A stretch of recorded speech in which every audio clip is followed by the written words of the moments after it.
All right. Good afternoon. I'm going to call this afternoon's meeting of the Town Council Study Committee to order. I'm the Vice Chair of the committee, Jeff Carlson, and for a quick point of introductions, I'll introduce everybody that's up here with me. On the far left, we have Jill Veith, Kelly Steffen, Rachel Mandel, Caroline Baltzer, Bo Barber, and online we have Donna Martino, who is the representative on the committee from the non-voting taxpayers. And we're here today to talk about, oh, and Curtis Barnes in the back. Sorry about that, Curtis. Joe did it to you too. Unfortunately, our chair, Joe Grouse, was unavailable for today, so you guys have to listen to me talk for a little bit. So to kick off today, we're really here primarily not to listen to us talk or for us to say a lot of things. We want to hear feedback from you guys and get questions and comments. I'll say there may be topics that we haven't covered as a committee yet in regards to the charter. We're happy to take those questions in, and we'll be compiling those questions and putting answers to those hopefully after some discussion up on our website that I'll have the web address at the end of our brief presentation for. So that being said, we'll dive right in.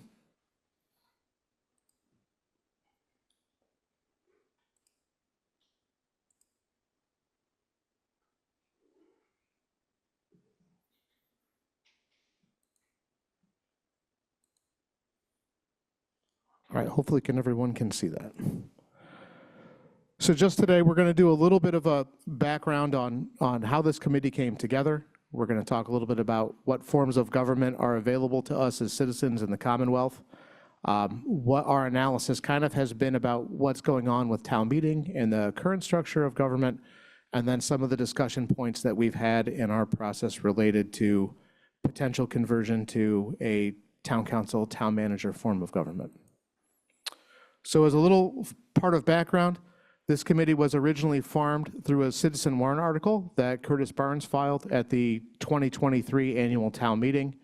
And the purpose of that was obviously to study town council government and potentially submit a warrant article to discuss and have the voters vote on a potential conversion to that form of government.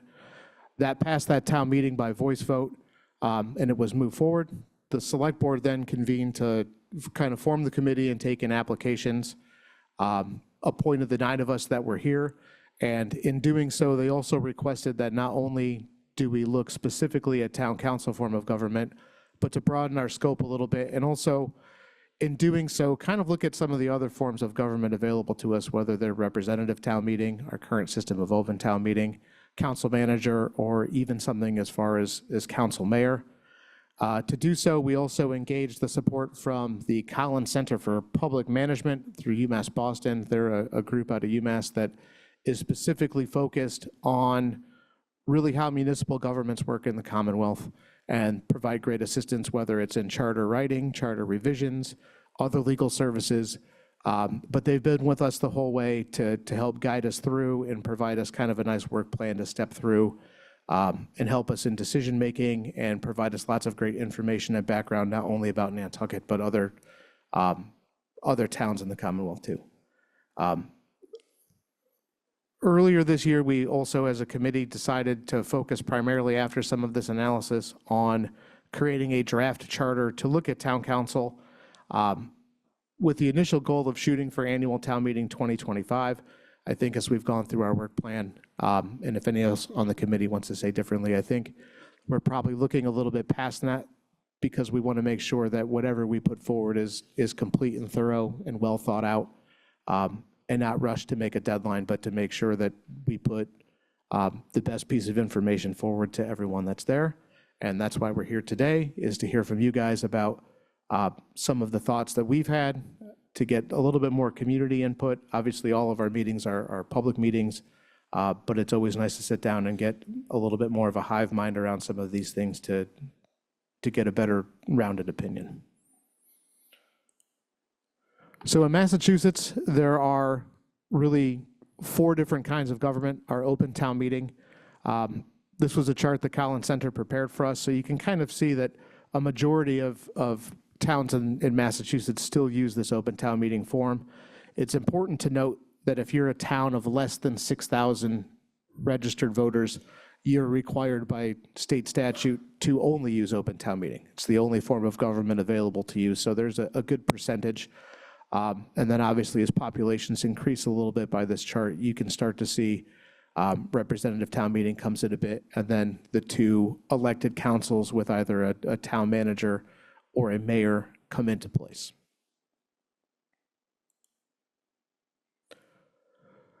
So in our analysis as a group, one of the things we wanted to do was to make sure that we all kind of understood the current system, review a little bit of the existing charter that's in place, and also look at some of the things that I think we all think are important about town meeting, whether it's, the significance in the history of Nantucket, the fact, and we hear also all the time, that it's a really direct democracy, is you get to go, you have a vote, and any registered voter is available to go.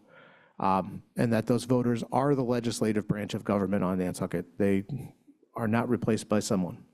And also in our research with the Collins Center, we typically have a better than average turnout in comparison to the rest of the Commonwealth for town meeting, ranging in anywhere from about 5% to 15% of voters that are available to come. So in doing so, though, in that analysis, we're trying to identify not necessarily what problems were with town meetings, but hurdles that we see in place, other things that are maybe causing issues for attendance, or town meeting that's there. And I think we've come to the conclusion a bit that, town meeting can be a little bit slow and inefficient in a sense that it's the legislative branch of government meeting once a year, maybe twice a year if you include a special town meeting. The warrants can often be overwhelming in size, whether they are, 100 or 115 to 120 warrants. I know in comparison to a lot of communities that still use open town meeting on the Cape, those groups are much smaller, sometimes in the 30s and 40s or even less at times. What we also have seen is, and anyone that's been to town meeting has probably seen this as well, that attendance typically declines throughout the meeting depending upon what issues are available. Night 2 is usually less attended than night 1, and if you make it to night 3, those are typically less, and I think we've seen that fairly historically. One of the other issues that we've seen is town meeting, the way it currently sits, doesn't always represent the island's voters. Obviously, there's an attendance range that we put up on the previous slide, but that doesn't necessarily encompass those who aren't able to go for a lot of very different reasons. We know the town has been, kind of doing an excellent effort to vary times, whether it's Saturdays or evenings. But I think one of the hopes of our group is try to find ways to incentivize people to participate and get more folks to attend. So in a real quick comparison on this chart, just kind of a comparison of town meeting to town council. I'll kind of jump back and forth between the columns just to have it that's there. Again, open town meeting, the registered voters and the citizens are the legislative branch of government for the town. Under the proposed town council, that legislative responsibility shifts from those voters directly. Sure, no problem. Right now, people on Zoom are seeing the notes version, and I want to make sure that they see the presentation version. Oh. All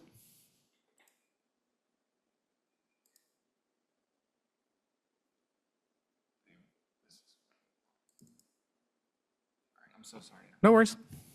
That's not a problem at all. Thank you. So the town councilors are the legislative branch of government, and they're elected by the citizens to represent them. As we said earlier, town meeting is, once or twice a year, maybe on a rare occasion 3 times. The design of the proposed system is to have that town council meet regularly throughout the year. A lot of communities choose to have their town council meet every 2 weeks. So that legislative branch of government is much more active for what's there. The current system shows the select board and town manager are executive branch. And they obviously, the select board are elected by voters. The town manager is appointed by the select board. Under the proposed system, the town council would hire that town manager, and the town manager would be accountable to them. And from there, we have some other, obvious things where the select board currently appoints committees. And one of the big changes that we feel is under the new proposed system, anyone can participate with the legislature, not just those who are registered voters that are able to go to town meeting. The legislature can be informed by public comment from any resident of the island, really any non-resident that's able to attend can provide their thoughts, but it makes the legislature much more accommodating and available to all visitors to the island.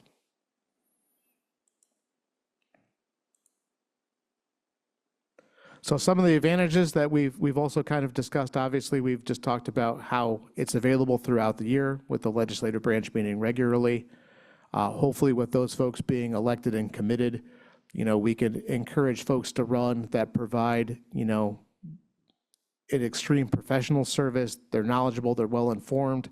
They can spend time on issues to really mine into the ins and out of what's going on.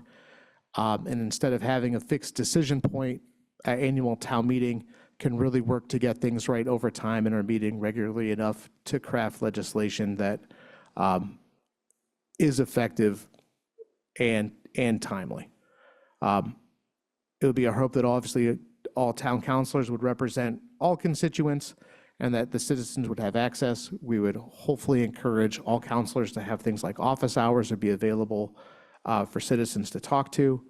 Town council can also create any necessary advisory committees or boards to help in their role or doing it. And one of the advantages that we have as well is we currently, in our current form of government, have what's considered to be a strong town manager, that under the new form of government, that role would still continue, but would have to work with the dynamic of the town council. So hopefully that conversion would be fairly straightforward. So kind of the last slide here, and then we're going to turn it over to anyone else up here or to you guys. Kind of where we're at in the process. Obviously, we're still working through steps on town charter. I would say conservatively, we're about halfway through kind of a draft document. We still have some sections to go. Once that's there, we'll continue to seek public input. Like I said, all of our meetings are public meetings. And hopefully we'll have a couple more forums similar to this. We'll provide a report with a recommended charter to the select board for review, and also to be reviewed by, and it'll also be confusing, by legal counsel, so our other town council with the SEL. And from that point, it will enter the town meeting process. So it'll have to enter town meeting for that legislative body to decide whether they want it. If that body adopts it, it then goes to the state legislature for them to adopt. And if they do, it comes back one more time to be voted on the ballot. And then we would obviously, if that passes at that point, create a committee to implement that and to set a date for that conversion to be finalized and take place. So hopefully there'll be lots of public engagement in between now and there. So for tonight, just format-wise, we'll hopefully hear from everybody that wants to speak. If you don't feel comfortable speaking, there are cards in the back. Please feel free to write your questions or comments out on those. We're happy to review those. If you think of something after this meeting, we're still happy to take that in. We do have an active email address now. You can see it there, tcsc@nantucket-ma.gov.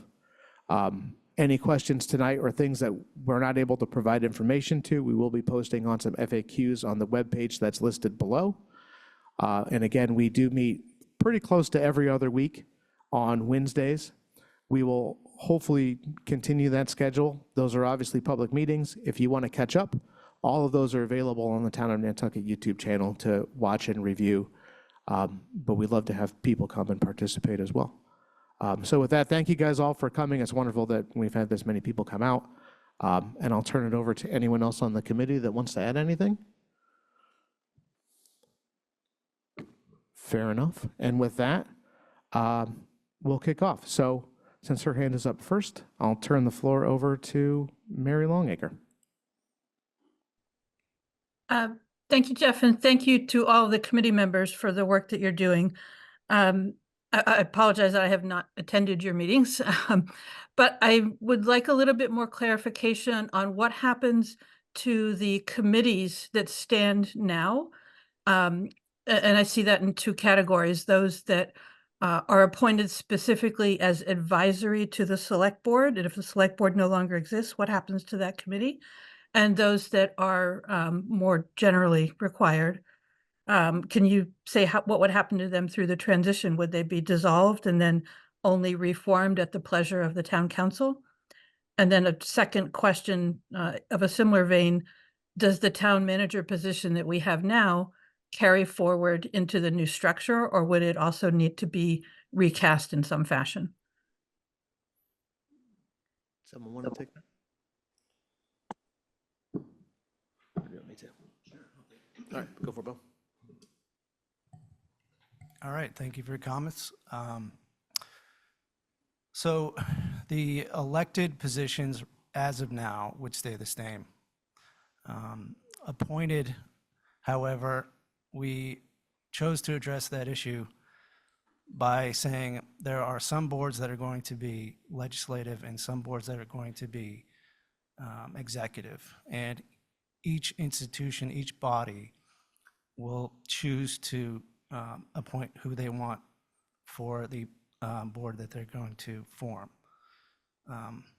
Things like the FinCom most likely would turn into a Ways and Means Committee or something along those lines, where it would review budgets coming down from the town council and report back to the council in the same way that a planning board would do to the select board or HDC or any of those boards. So mostly the structure of our current system would stay the same and carry over into the new system.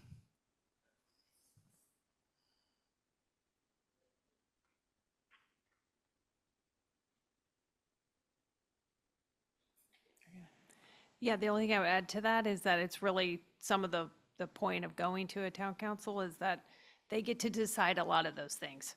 So we're not writing it into our charter, like what Bo was talking about. That's not what's being written into the charter.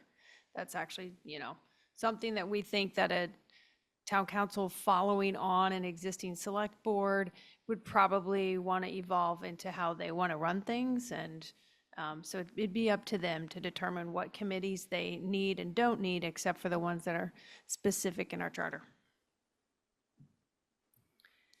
Jeff, can I just add? Sure.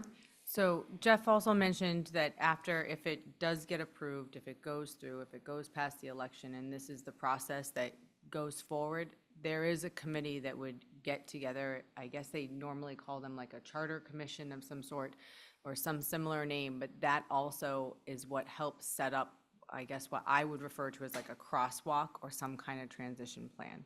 So that's where you can start deciding, does the town manager sort of just, get grandfathered into that? Is the contract that currently exists gets honored? And then after that, at the end of that, does the council then agree to approve or not and go forward? So specific to the town manager position or any of the other town positions or committees that currently exist, our intent is not to, completely shake everything up.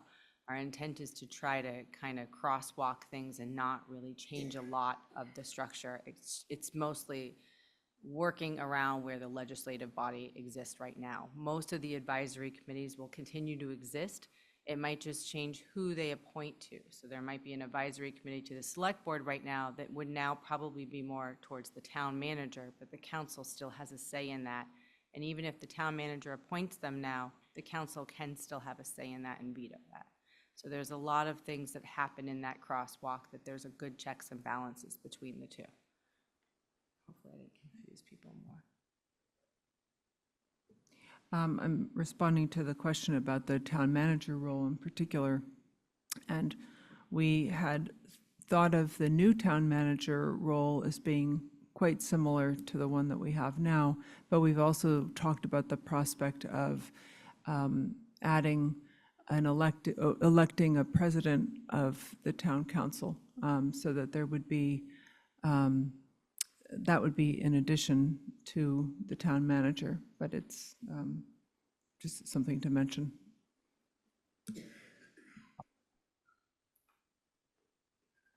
Sure. When we did this Saturday, we alternated between the room and online, but if no one is up, I guess we'll go next. Oh, sure, go ahead. But oh, excuse me, sorry. If you're going to ask a question or comment here, please step up to the mic so it can make it onto the recording. It'd be much appreciated. Thank you. Hi, my name's Randy Ringer. I'm the president of the Tom Never Civic Association. Curtis, on his listening tour, or when he went around to many of the associations to talk to us about this. The feedback that I got was the following, and it kind of ties into what we were just talking about here about the commissions. On the easy things to do, let's say choosing to change the speed limit on a town road.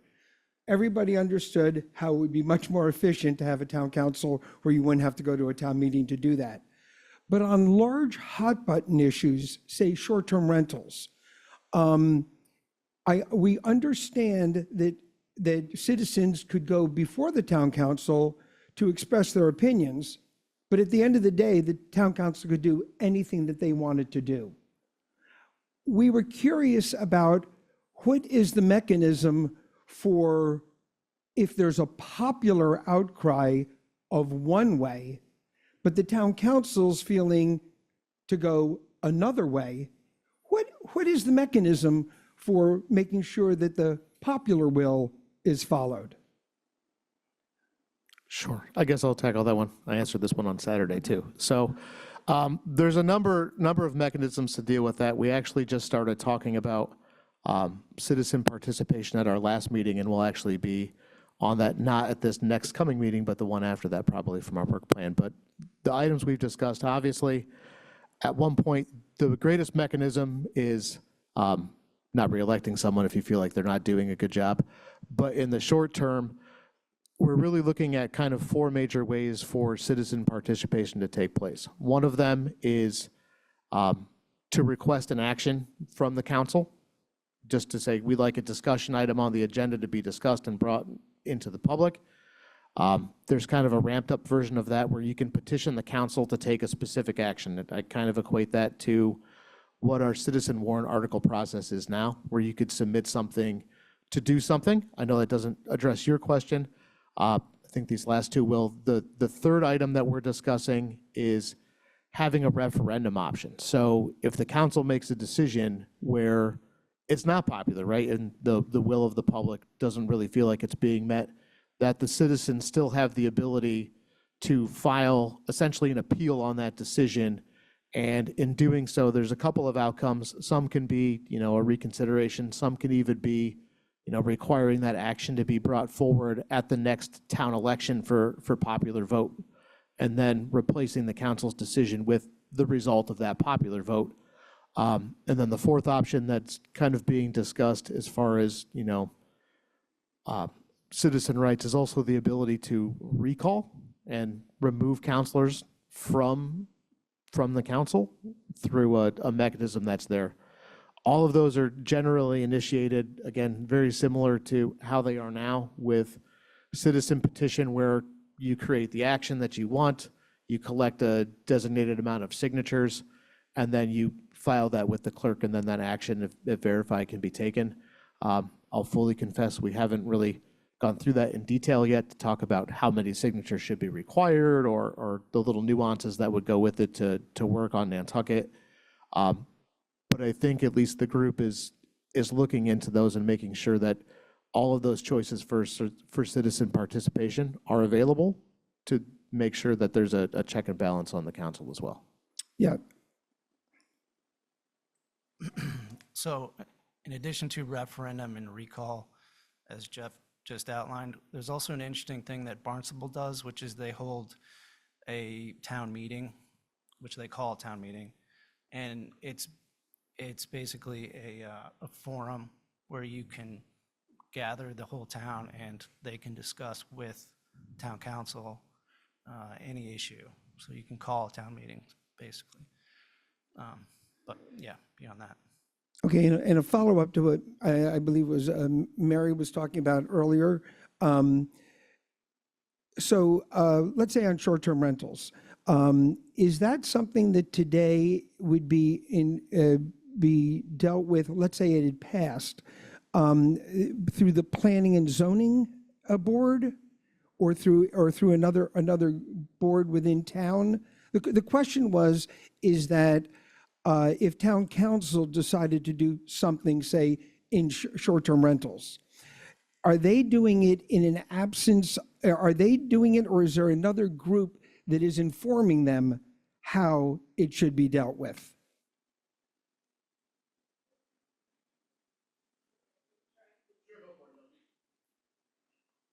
Good question. Basically both.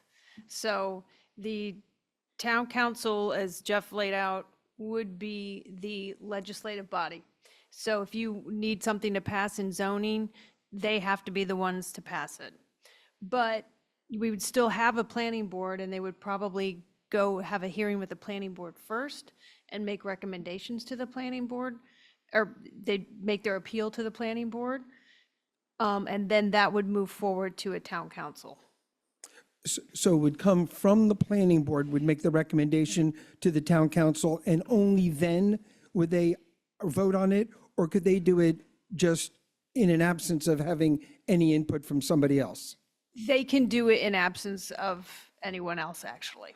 Because to file, what we just learned actually is that to file, let's say you wanted to do something in zoning on short-term rentals, you still have to file it with the town council, but it would probably be referred to the planning board to hear it first.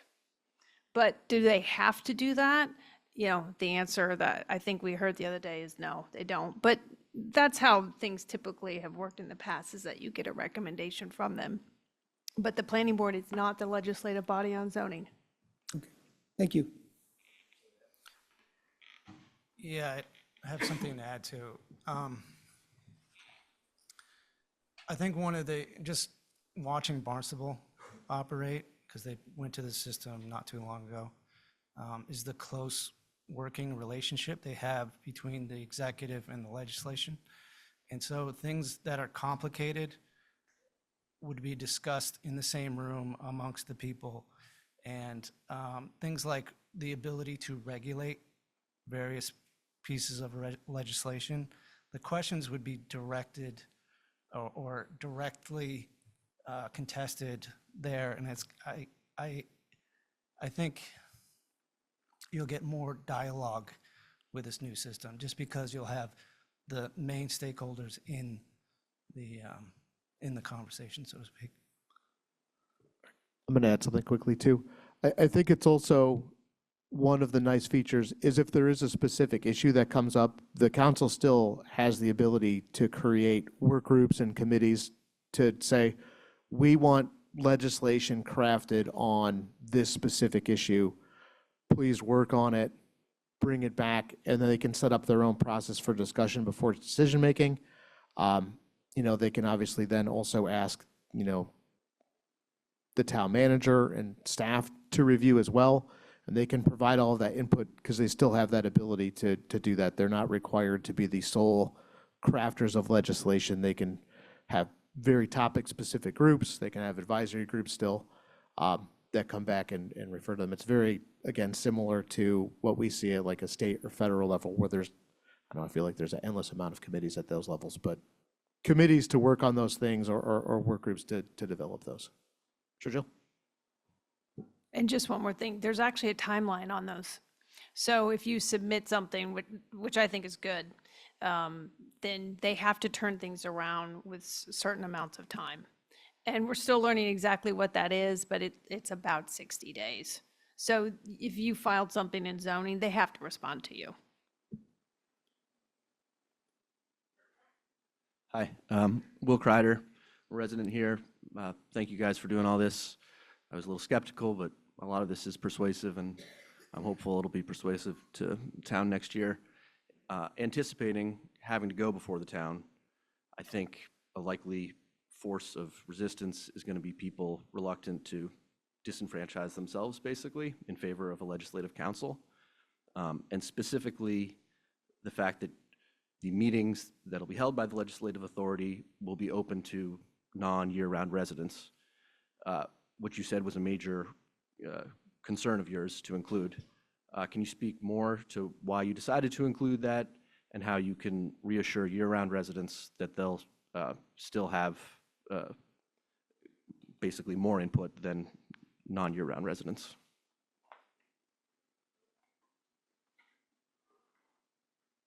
First. So to try to address that and clarify what I said earlier is the current system, if you're a registered voter on Nantucket, you have access to both the executive branch through the select board and the legislative branch through town meeting.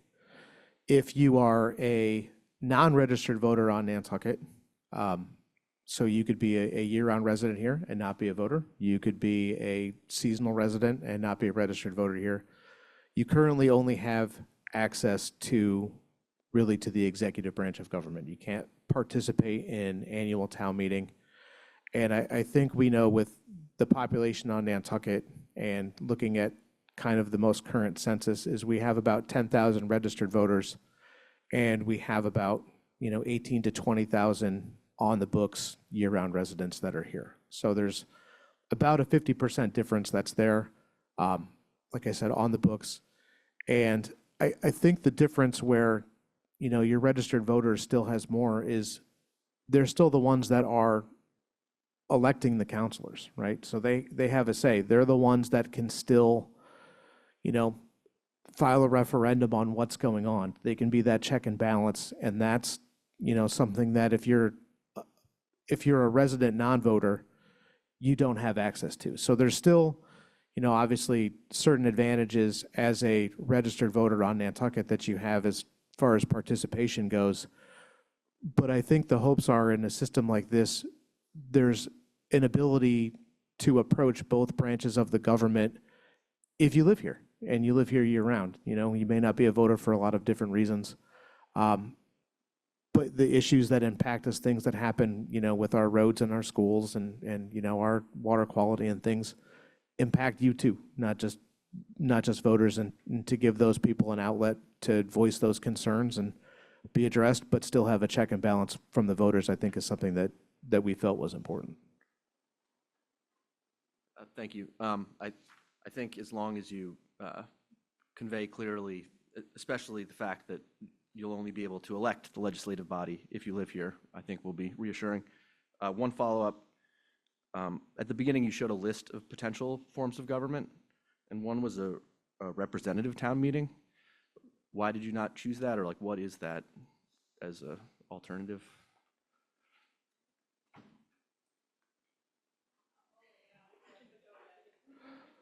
All right, so I'll let Jill go in a minute. So representative town meeting, it's very similar to our open town meeting structure, where it's called, it has kind of the same procedures for things like warrants and warrant articles.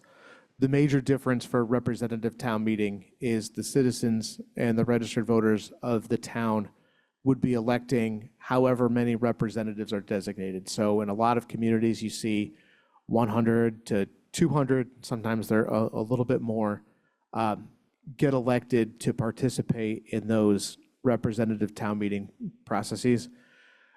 I think in our review, when we looked at that, some of our interests as a group of creating a greater efficiency and a more regular meeting legislature weren't necessarily met by a representative town meeting.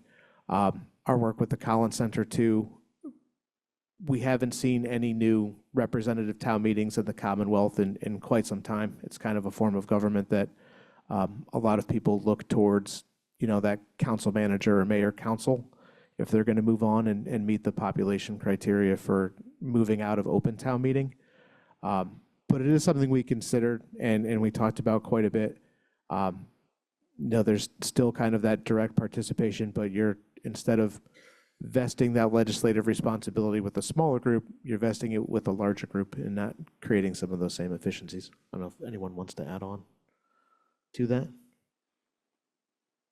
I'd just say that with that, what kind of tripped me up personally on it is if we don't think that everybody's represented now at town meeting, then asking 100 people to represent you is even fewer.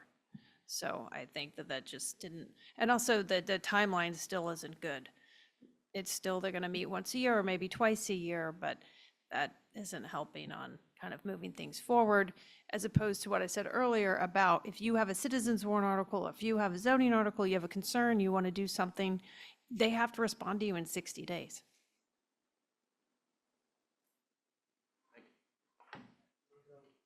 Sorry, I'm going to go to Marshall Keys, and he's been sitting there for quite some time. All right, Marshall, the floor is yours. Thanks very much.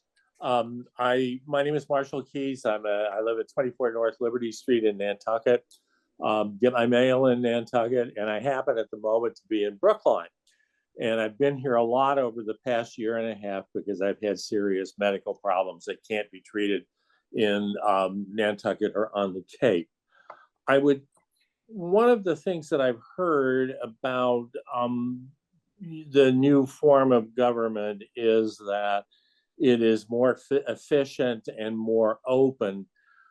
Brookline is a town of 64,000 people, and it has a select board of 5 people, just as Nantucket does. So the fact that Nantucket is growing rapidly, that there are all kinds of complicated issues that we never had to deal with before, is not precluded by a town deal. Dealing with that is not precluded by a town meeting form of government. Brookline, because of its size, has representative town meeting.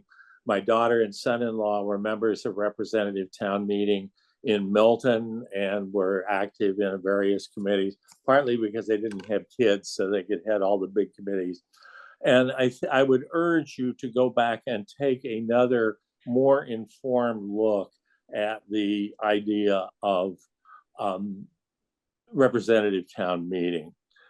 I think the idea of streamlining local government is making me very nervous, because I think the faster that things happen in Nantucket, the worse the results often turned out to be.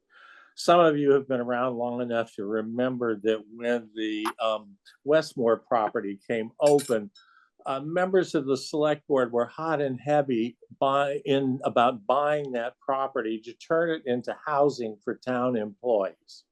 Now you think what that property does for our tax base today, all that construction over the past 8 or 9 years, it would have been a disaster if that had been able to go through. I think we've had difficult precedents in the relationship between the legislative and the executive bodies recently.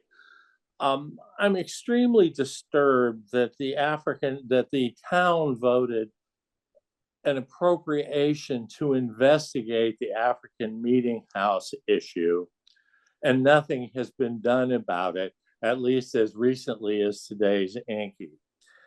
I think on the other side, we voted against in an election, pulling ballots and so forth, providing the money for the planning of moving the, I'm sorry, this is an issue, moving the the town, whatever, out to someplace by the airport. I mean, that is now actively being planned. The gun club is not going to move out there because this is rolling, and yet the town denied it to in a vote, an open vote. I'm really worried that if we cut down on the number of people who are allowed to vote on these, and in fact are required to vote on them publicly, standing up in front of the rest of the town, we're going to see more and more incidences where the town executive body continues to ignore the will of the people, whether it's expressed in the existing town meeting or in another form of government. You have given me things to think about today. I think you're working hard. There's some things here that are very interesting, but I have to be convinced, and I'm not even close to being convinced now. Thank you very much. All right, thank you for your comment. Okay. Sure, on the side. Thank you for giving all these hours that you do. I wrote a letter, Joe, I think, gave it to you about my concern about the at-large versus a representative district. And I really feel we have an opportunity here to maybe help bring politics to neighborhoods and also make a council that's more representative of who lives here. I see the representative or the select board now is all kind of the same kind of people. But there's a lot of Mid-Islanders and people that aren't engaged in the government. And yet, I mean, you look at the schools and you look at the diversity of the schools, we don't show that same diversity as select board. So I'm thinking if you could go with more of a district as opposed to at large, you would get people that were, like, the problems in Nantucket are very different from the problems in Sconset. And the problems in Mid-Island are very different from Tom Nevers. And the people that would represent them understand what the difference is.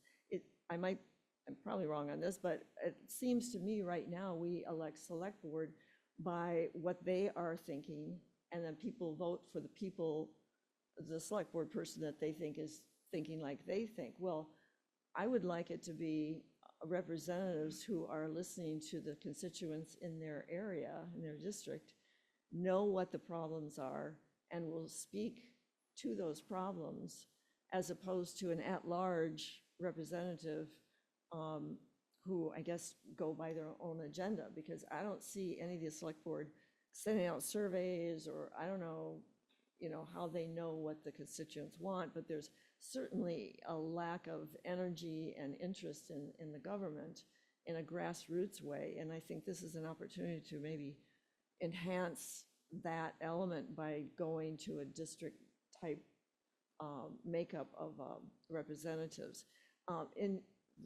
I'll sit down now, but when you're looking at this in different cities that have gone, or towns that have gone to this representative form of government, what did you see in terms of their reps? Were they like we have now, or were they more district?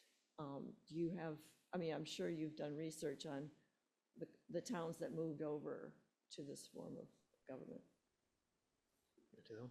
Go for both. Yeah, so we have looked at it. So Franklin started out with districts, and then they moved to at-large. The problem that we have with districts is the complexity of the population where they're living. Very difficult, and I think there would be some gerrymandering. It was a problem that we thought might be too large for us to tackle, although we're not settled on at-large. And this is something we could very much debate still. I do hear what you're saying, that each district has different issues, and to tie a representative to that district is probably beneficial. It's just a hard thing to get right. So that answers your question. Yeah, I think this also kind of ties into the representative form of town meeting, and I know I've done a lot of reading and looking into this, and we've had a lot of discussion. I don't think we've ever really settled on an exact number for the council, or whether they're all at large or all district related. I will say there is a group, the National Civic League, and they do a recommended charter of best practices of government. They have a lot of representation. They have a lot of different groups that add into that. And since I believe it's 1915, they recommended this form of government. And one of the things they also recommend is to do a mixture with an odd number of at-large and then an even number with the districts. And hopefully I don't have that backwards, but most of the reasons for doing districts is related to various populations that are distinct in their own makeup, either socially, economically, racially, what their needs are in concentrated areas in the town or the county or wherever they are. I think part of our challenge is, does that truly exist here? Like, there might be different challenges from Nantucket to Tom Nevers to Sconset to Inland, but I'm not sure we have a concentrated neighborhood of one socioeconomic status versus another. So the problems that you're referring to draw out districts are a little different than most of the reasons why people recommend the districts. The districts, I think they're redone every time after a census. There's usually a recommendation in this form of government to have like a district commission that will draw those lines. They have to get approved through the council, through the state, I believe, and then come back. So it's sort of a complicated process, and if anybody doesn't agree, then, you know, it has to go through a kind of like a litigation type of process. And I don't think people are really looking at it the way we also looked at it, was there's a concentration of population and they have to be connected geographically. So you have to have a minimum amount of voters in each district. And so your district might be a lot more encompassing than where you think it is. It's not like we're just gonna say, okay, Matticut's one, Sconset's one. And I don't think we've really dived that deep into like possibly drawing lines to say whether we do this or not, but I think it's still on the table for us, and even after, to discuss, do we have a mixture of at-large and districts, and if not, and kind of like what Bo was saying, we could have a mixture maybe in the beginning, and then if it doesn't seem like it's working or there's challenges with that, then that would be where they might move to adjust that in the future. But I think we're sort of hearing a lot of focus on the representative town meeting and having different neighborhoods represented. So I think we're certainly appreciative of that feedback and how that might play into what we're drafting for the future.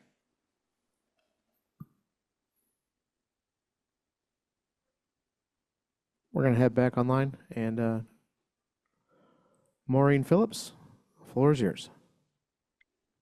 Thank you, Jeff. I'm Maureen Phillips. I live at 30 Long Pond Drive in Matticut, and I have been involved in town government, which ended in a very difficult way for me. And my concern about any new government is that we have will this the town council will the town council be will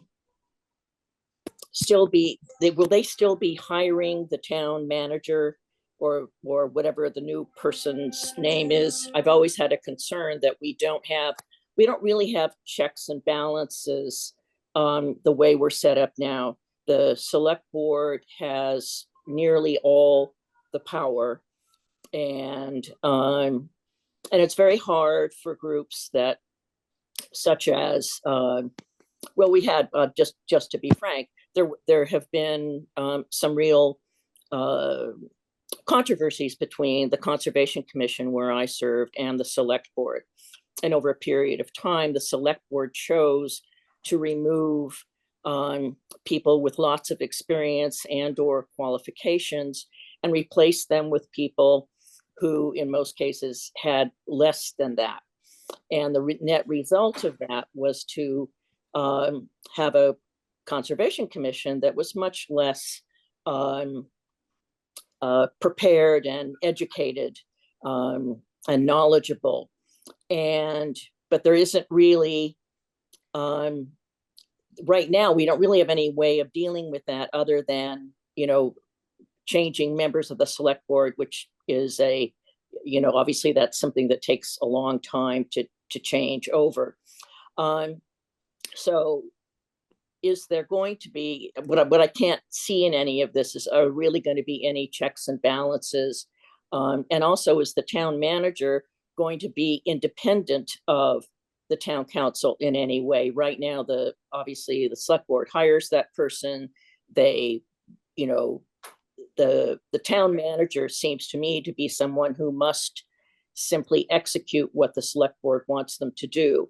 And that is I don't know if these new ideas would provide something where the town council does not have such extraordinary power concentrated in just a few people.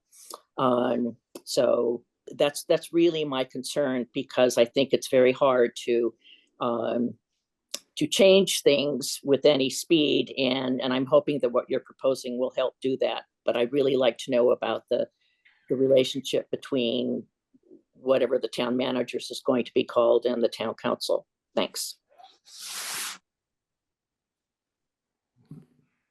I guess I'll go for that one.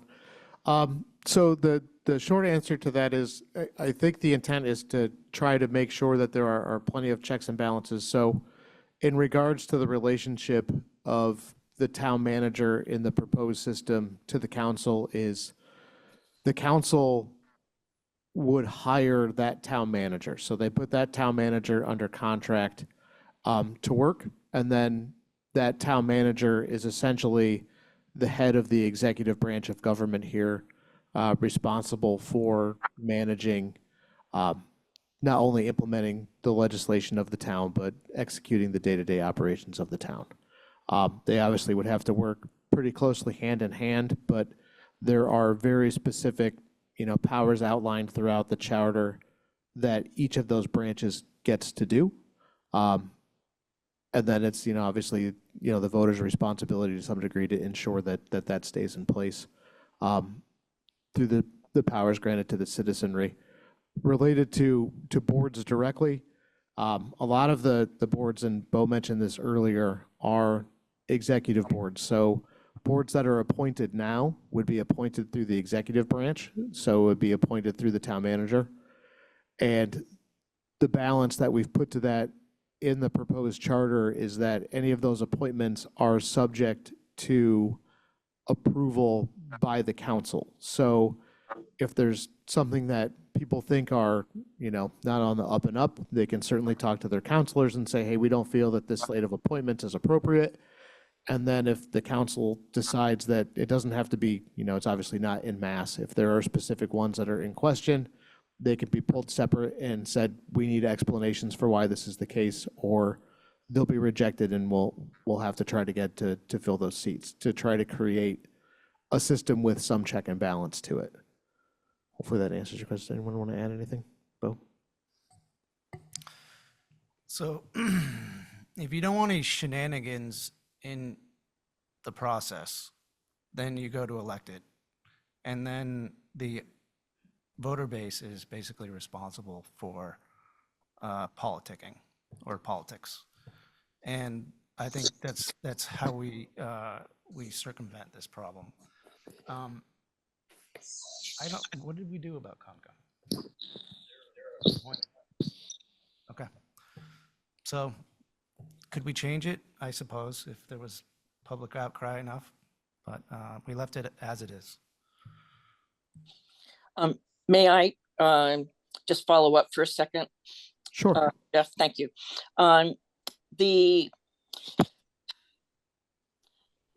issue, I think, is, being able to, to raise issues and have them addressed. I think the 60-day rule, or if something is raised in the proper way to the new council, and that has to be addressed, I think is a really, really good idea, because many things have been brought up at various town committees and certainly the select board, where citizens raise something that's not on the agenda, and then that just, kind of dies a natural death, and it is not responded to. And one has always felt that it's the citizens' responsibility to then keep, kind of pounding away at it so that it can get noticed. And if there's this new structure is going to help with that, that will be really excellent, because one of the overreaching things that I think has been a problem with the select board is that the Zoning Board of Appeals and the Conservation Commission both got into disagreements with the select board when the select board did not like the decisions that those groups did. And actually, while they could not overrule what, in my case, and what the Conservation Commission decided, what they did do was decide that they were not supporting the Conservation Commission's position when it was being sued by another party involved with this.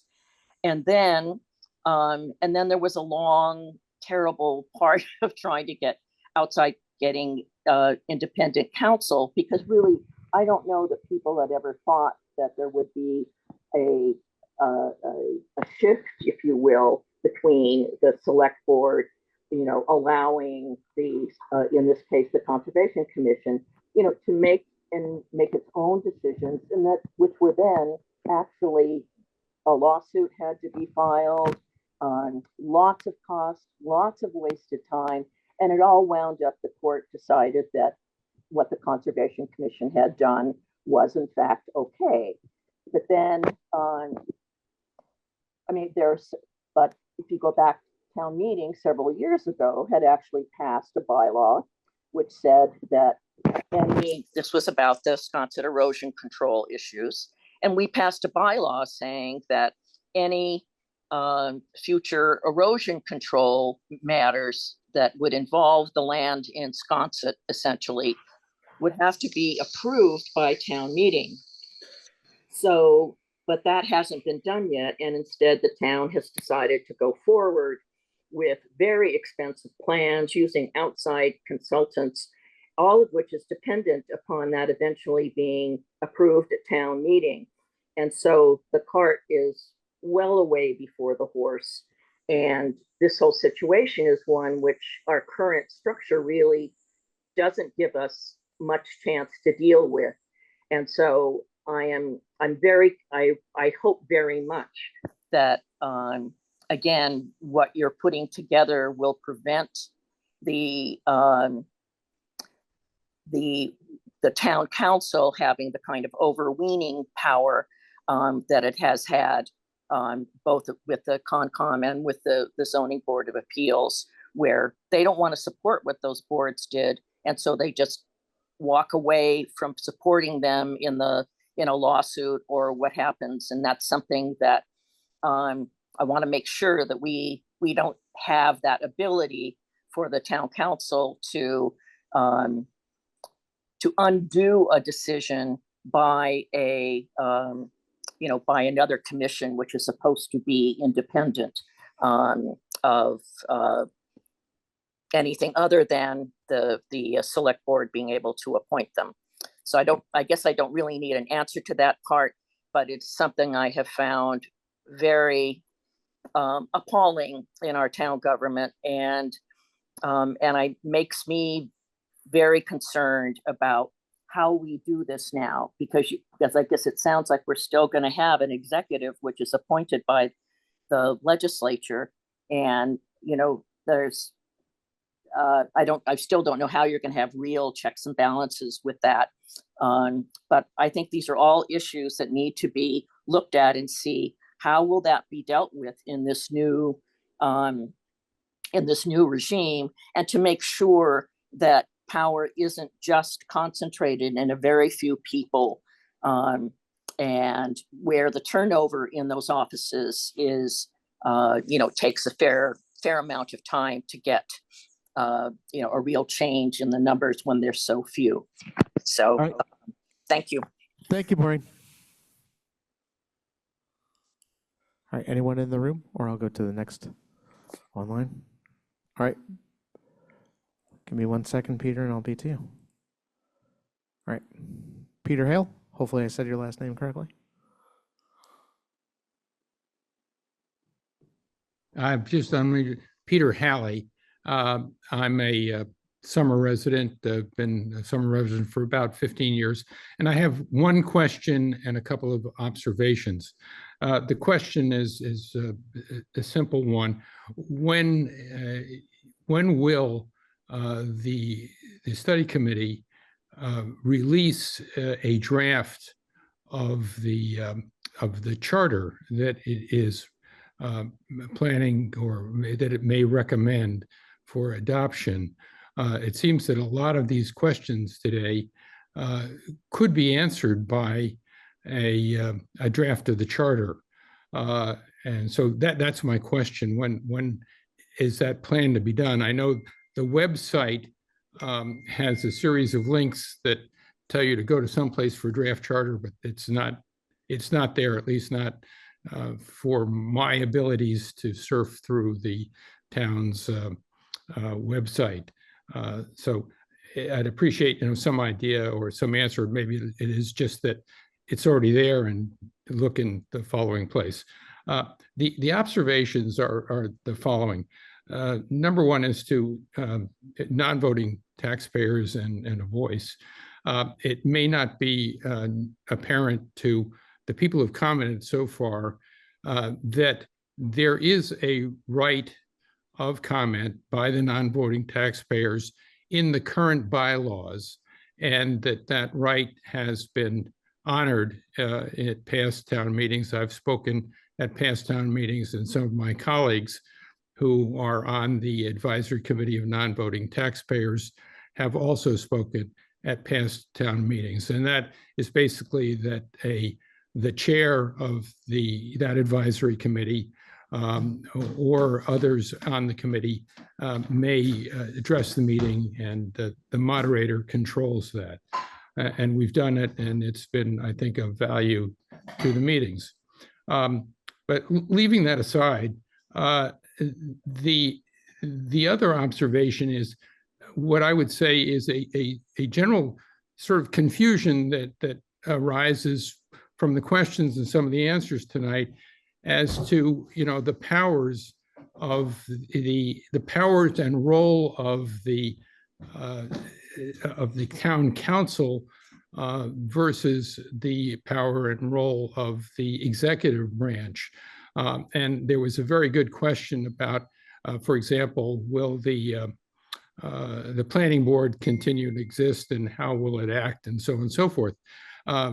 But in the answer, it seemed that there was a suggestion that the town council might be an appellate body if you're dissatisfied with the outcome at the planning board, and so far and so forth. It seems to me that the legislative body ought to be the legislative body. In other words, it creates the bylaws and rules, and then the executive branch enforces and may be interpreting those, subject to review by the legislative body or by a court of law. If somebody is dissatisfied with the way the rules have been applied. And I would hope that the charter makes it clear what these separate roles are. Yes, the members of these boards and committees will be appointed either by the legislative body or the executive body in the form of the town manager. But after appointment, those individuals have a duty, I believe, to follow the law and to apply the law in an appropriate manner. And the only way to avoid some applications would be appropriately at times for the legislative body to change the law if the law is being appropriately applied. So those are my observations, and that is my question. And thank you. I must thank you. I really appreciate the work that this committee is doing. I think that this is the right way for Nantucket to go for the reasons that have been stated. I guess I'll take a shot at that one first too. So real quickly on the first comment, we'll make sure that a copy of the current draft is up and the links are correctly working. I do apologize if you weren't able to find that, but we'll put it up on the webpage I posted at the end of the presentation on the Town Council Study Committee page, and make sure that it's easily marked and available for everybody to see. And then obviously you can provide comments to the email address that's there if you have any additional ones. As for that relationship, I know there's lots of different actions that those boards can take. It's not the intent, or it's not really included in the charter. Appellate rights to specific boards aren't necessarily changing through the charter. So if you apply to the planning board or the conservation commission for a permit that body grants, the appellate action to that is, in some cases either to an appropriate state agency or to Superior Court. That certainly wouldn't be changing in this case. Just as an example, if you get a permit from the Conservation Commission and you want to appeal that permit, that goes to Superior Court in the state, not to, currently the Select Board or to any other legislative body that's there. And those powers are either typically granted through either existing bylaw or through state legislation, and we wouldn't be changing it in these cases. I think the example that was used was, and Jill's the one that gave it, so if she wants to correct me on this, she's more than welcome to, but was if you were applying to make a change to like zoning for a lot, where it's a citizen petition that goes in front of the legislative body, which is town meeting currently, is that process would still be relatively similar, where you file that request, the planning board has to make a recommendation, and that recommendation from the planning board then requires approval by the legislative body of the town, which in this proposal would convert to town council. The ratios required by state law, whether it's a majority or 2/3, would still be preserved and be required to be maintained by the town council. And I know this is a way oversimplification because it's a pretty significant change, but you're essentially replacing the end voters by town meeting with town council. The process in front of that is still relatively the same. And then there may be appropriate rights depending upon what's there for other citizen action beyond there. So hopefully that answers that. If anyone wants to add anything, I think Jill probably does, because I probably just made hash of that example. But No, that was great. I think the only thing I was thinking of was HDC, because those things do get appealed, and that would continue to go to the town council. I think they would continue to hear those. And there might be some others, but that's the one that's an elected body that I think still would get a hearing from the next elected body. Thank you. I appreciate those answers because that clarified a lot for me. So on the efficiency point, I am a firm believer in democracy, and I believe that ideas come from a aggregate. So town meeting is an aggregate. A lot of those ideas come in the form of citizen petitions. That is not going away in this system. I think one of the criticisms that I have of town meeting is that it's overactive, and we don't really work within the Overton window of possibility or political possibility or political or what is reasonable to enforce. A lot of our bylaws, I think a lot of things go on the books and they stay there. They don't, and this is just a hypothesis that I have, it can't be proven. So, but I think what happens is that the legislature doesn't check the executive enough to have real regulation, to enforce actual bylaws. And I think what town meeting does is spin off a lot of bylaws that are probably impossible to actually enforce. So with this system that we're proposing, I think what would happen is you'd have more checking of the two institutions, and you're really separating legislative and executive, legislative making bylaws and the executive regulating. There would be a lot of more back and forth as to how this would operate, and I think that's one of the benefits of the system.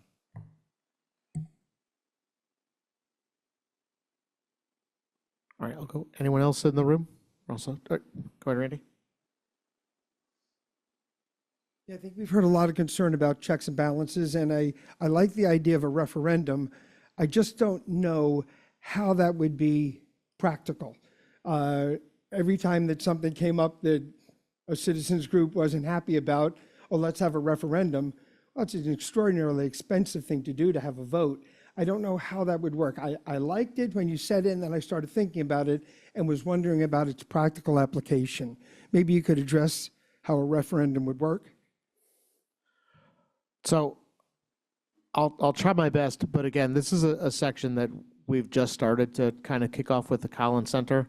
From what we have heard in general is, depending on the municipality, there's obviously a threshold for, citizen signature on what the referendum is. I think what that level gets set at is something that we haven't discussed yet, because I think there's a fine line in there where it's too few. And to quote Anthony Wilson from the Collins Center, you don't want it to be so few that every decision gets a referendum on it, but you want it to be reasonable enough that if it's important, it's obtainable, right? And I think finding where that line is, I think will be key. So I'm going to punt on it a little bit since we haven't discussed it as a group, but I would certainly encourage to follow along our agendas, and when that comes up, to come share your thoughts as well. All right, I'm going to go. Mary had her hand up first. Mary Longacre? Thank you again. Can you compare and contrast, and apologies for sounding like an SAT test, but the role of a select board member now and how that is delivered versus the role of a council person? And I'm thinking in terms of if the council person is paid, is it a full-time salary? Are they working in a full-time job? Is the board meeting with the same weekly frequency? Are they subject to the same open meeting laws? I mean, how are those roles delivered differently if we change?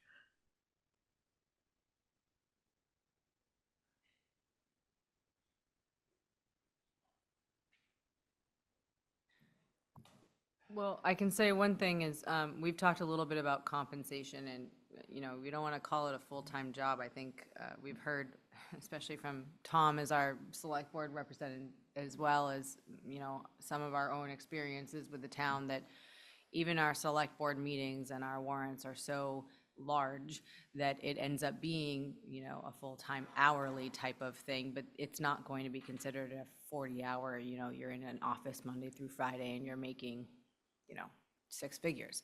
So we have talked a little bit about compensation. There's usually a range. That's not something that we have decided on, and that obviously is something for discussion in the future. Just lost my train of thought. She mentioned the compensation. Sorry about that. I totally just lost my train of thought. Oh, yeah, we mentioned that in the beginning. The select board currently right now mostly meets every other week. That likely would continue. Most meet once a month that we've seen in terms of councils, or every other week. I think the meeting frequency would continue, especially since the complexity of issues are there. Meeting once a month, you can't do that level of government in one meeting once a month. I would say, especially in our community, that would be impossible. I think right now we've been talking about keeping at least an every other week type of schedule listed in the charter. But again, those are all things that are really, we want input from the current town administration as well as select board on that, as well as what they think might work best and how that might go. And so we're still working through some of those details. And I know there's a piece of that question that I wanted to address, but maybe it'll come later. I was also asking about the open meeting law. Would that apply to all of the town council meetings? That we can't exempt Yes. Nantucket from open meeting law. So yes, that would exist. I did want to add one thing just about the checks and balances, that is definitely what we talk about the most. And it's hard, and a lot of issues come up, and how's the federal government work, and how's the state government work, and how would we work? And, you learn a lot in that process, actually, that the checks and balances, there's a lot of gray in there.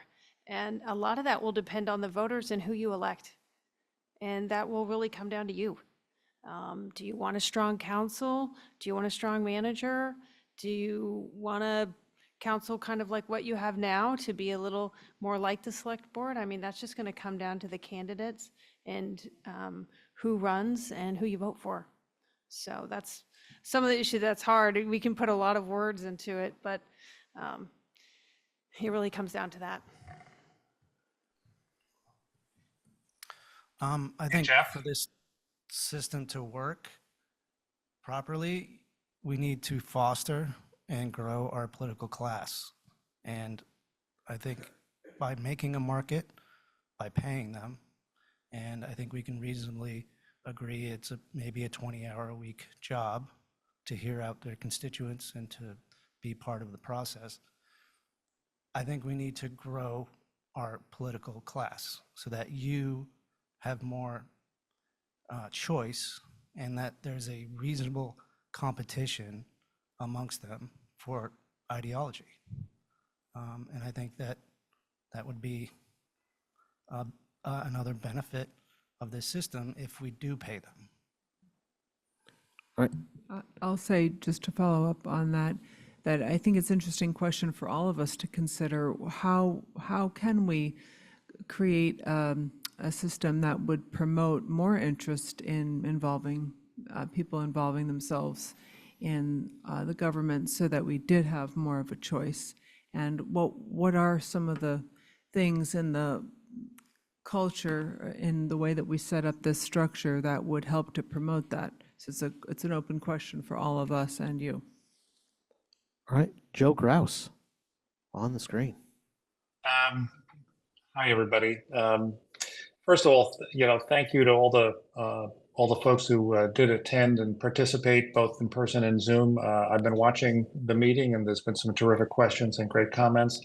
And actually, my colleagues have all answered the question from Mary on kind of what's the difference. The one thing I wanted to add to that was, the town council and the select board are dramatically different in one fundamental legal way. The select board are really part of the executive branch charged with implementing the rules, bylaws, and decisions of town meeting.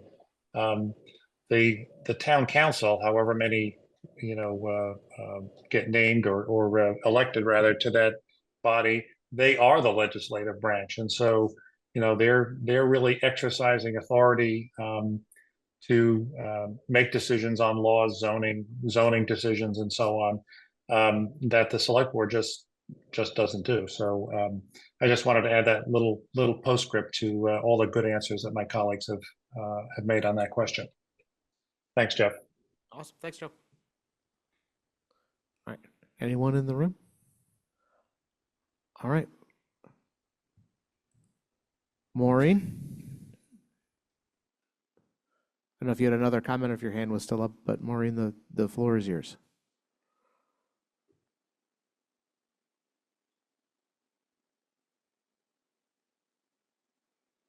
All right.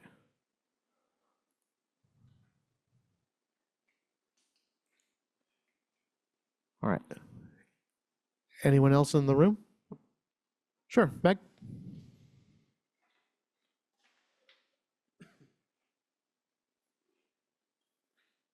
I just need clarity. Fuzzy head. So the town council would replace town meeting. And the town manager would replace the board of selectmen. That the same thing? Am I not getting it right? A lot of the executive function that the select board currently has Yes. would go to the town council. The Okay. town manager is responsible for the operations of the town, meaning the department heads and how the town runs specifically. That would not change. Okay. So yes, a lot of the function would go to the town council. So the council would be taking both the legislative and executive functions? So like if you're explaining it to a 4-year-old, that's about how much brain I have at the moment. So, yeah. So I think if it's helpful, I'll try to use some example of what Bo was saying. So in general, yes, the town meeting is being replaced by the town council. Okay. And in general, yes, the select board is being replaced by the town manager. But there are certain things that the select board does, and I think a really good example would be like licensing, right? Where they issue a license for, a victualler's license or an alcohol license or some of those kinds of functions where you get that more group discussion or that public hearing level interaction would go with the town council, not necessarily with the town manager. Okay. So, like, currently it was brought up that town meeting said, we don't want to move the DPW. Okay, that's something that was voted on and decided. I mean, basically now that Robert B. Our company has taken over, they do this, fix the sidewalks, paint the lines. I mean, we don't really have much DPW function anymore. But the Board of Selectmen is still going ahead with using property to move the DPW. Could that continue to happen if we went with a town council function? Like, I'm trying to figure out where the yes and no is happening in the moving forward with things. Like if the town meeting said, we don't want to move the DPW, they're fine in Nantucket, and then the select board goes ahead and does it anyway, why do we have a town meeting? Would that same thing happen with the town council? That's a really good question, but I think I'll try to answer that as best I can, because there's a lot of parts to that. So in cases like that, right, there's a couple of different functions that are available that are a little bit different than the current system, where understanding that vote where, you know, funding wasn't approved for the design of a new public works facility, right? That's what was the vote at town meeting. So certainly that petition can come back to what would be the town council now, either by citizen request, or as the town manager runs the day-to-day operations of the town, the town manager in this case also is what prepares the budget for approval by the legislature, right? So if they go through and operationally the head of public works comes back and says, we really need to do an upgrade or redo the facility, there may be processes in place where you're still looking at, you know, capital program review and going through that to make those steps. But ultimately, those funding decisions would still have to go to the legislature to decide. Okay, that you couldn't just take it out of petty cash. It still has to go back to the council. I mean, don't get me wrong, I wish we had $67 million in petty cash. That'd be fantastic. But no, there's still a process that's involved, right? Okay. So, and also like the town council could still, and I think we would probably see something to the same degree as the finance committee as it currently exists wouldn't exist in the same way. But I think what we're hearing across the Commonwealth is a lot of these have, you know, something like a Ways and Means Committee to look at the financial impact of making those decisions before the council can make those decisions that are there. You'd be leading on, you know, a capital committee to say, is this something that's necessary, and how should we be funding that as part of that discussion? But it would still require that separate legislative step to approve. So they'd be like in an advisory position toward the council. Correct. Okay. And then you're still subject to state law. So if there are certain procurement rules where if you're going to raise and borrow money a certain way, or if you wanted to do some level of override, that still has to follow the state law requirements. So if you were looking for an override of some kind, you would still have to then put it on the ballot for popular election again. So there'd be lots of chances for a bite at the apple at that for any of the voters of the town. Thank Anyone else want to add anything to that, Bo? Correct me if Nicely I'm wrong. Thank you. Correct me if I'm wrong, but the select board can only spend out of the reserve fund. Is that true? I'm definitely not the right person to ask that question Okay. to, but All I'll in general say any spending that's done by the town in most cases, right, is if you look at your town meeting warrant now, kind of the first third of that book are appropriations and spending, and whether it's the general fund, which is usually like Article 8-ish for there, whether it's capital spending, the revolving funds, enterprise funds, there are always appropriation amounts that go to town meeting. Those articles are often not called, so we don't get to talk about them a lot, and so we don't see them, but any authorization for spending still requires legislative approval to do. There are cases where that can be bypassed for certain reasons, but the majority of how the town is able to spend money requires some level of legislative appropriation.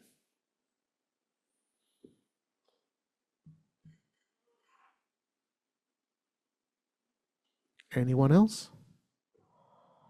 Anyone from the committee want to? Any last comments?